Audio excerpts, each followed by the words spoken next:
गुजरात के बड़ौदा शहर में करीबन आधा शहर पानी की किल्लत से जूझ रहा है। तब ये जो तस्वीरें हैं वो लालबाग ब्रिज पानी की टंकी की है, जहां पर पूर्व मेयर नीलेश राठौड़ आज पहुंचे थे। आपको बता दें कि नीलेश राठौड़ के पास आम जनता की ओर से कई शिकायतें आई हैं कि सुचारू रूप से उन्हें पानी की सुविधा नहीं मिल रही है। तरसाली समेत आसपास के विस्तार में बीते कई समय से पानी की किल्लतें हैं। तब नीलेश राठौड़ आज लालबाग ब्रिज पानी की टंकी पर पहुंचे थे, जहां पर मशीनरी की ना दुरुस्ती के चलते, मशीनरी की खामी के चलते आम जनता को पानी नहीं मिल रहा है। तब वहां पर लालबाग ब्रिज पर आए टेक्निकल स्टाफ समेत संचालकों को उनकी ओर से सूचनाएं दी गई है कि जल्द से जल्द जो मशीनरी की दिक्कतें हैं वो दूर की जाए और आम जनता तक पीने के पानी का सुचारू सप्लाई शुरू हो। उस हेतु से पूर्व मेयर नीलेश राठौड़ की ओर से वहां पर सूचनाएं दी गई थी और जल्द से जल्द ये जो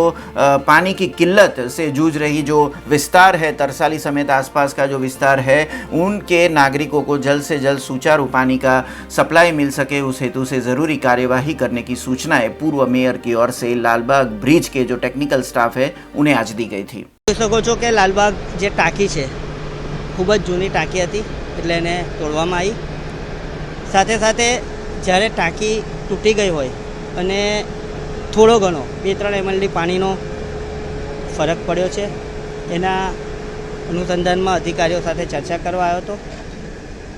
અધિકારીઓના જણાવ્યા પ્રમાણે એકાદ બે દિવસમાં જે અત્યારના અમારા વિસ્તાર જે છે, આજે લાલબાગ ટાંકીનો 70 થી 80% વિસ્તાર અમારા મત વિસ્તારનો છે, જ્યાં પાણીની અત્યારના જે પહેલાં પ્રેશર મળતું હતું એનાથી થોડું અત્યારના ઓછું મળે છે અને ઉનાળાનો બી સમય છે, એટલે સ્વાભાવિક છે કે પબ્લિકમાંથી અમને ફોન આવતા હોય। એટલે આજે જે કામગીરી ચાલી રહી છે કે જે અમારો એક પંપ જે છે એ બગડી ગયો હતો, કાલે 100 HP એક નવો પંપ ચાલુ કર્યો છે, બીજો એક પંપ બી આજે આ લોકો ઇન્સ્ટોલ કરે છે। એટલે એકાદ બે દિવસમાં જે અધિકારીનું કેવું છે એ પ્રમાણે આ પ્રોબ્લેમ સોર્ટ આઉટ થઈ જશે।